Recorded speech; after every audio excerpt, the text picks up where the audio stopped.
Introduction. Too many people are trying to be something they're not, and this grinds them down. Too many of us try to pretend to be somebody that we're not. Maybe we're trying to impress people.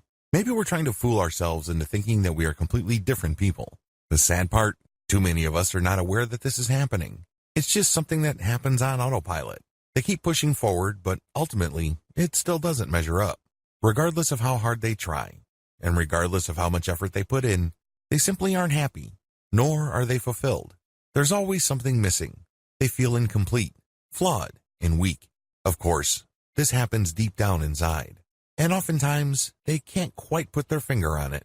They feel that something is missing, that something is off, but they fail to see the 800-pound elephant in the room.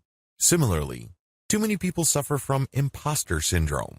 Regardless of the fact they actually know what they're doing and that they are quite competent in certain areas of their life, they still feel that they are giant frauds. They feel that they are in danger of somehow being found out. They feel this because they are under the impression that they must be perfect all the time. They feel that they must impress people all the time. What is the root cause of all of this?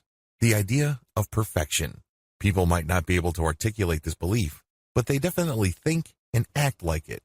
You don't necessarily have to know the concept or the proper name of what you're going through for you to go through some sort of process or suffer certain symptoms.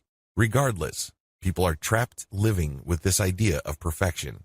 Pro tip, you don't have to be perfect because no one is. The truth is, you can't be your best at all times. That's just not going to happen. You can't be all things to all people, nor can you have it all. Unfortunately, too many people think they have to be perfect because they expect themselves to be perfect. They are assuming that people expect them to be perfect, so they expect themselves to be perfect, and this creates a downward spiral. Also, too many of us think that this striving for perfection or the appearance of perfection are genuine sources of pride.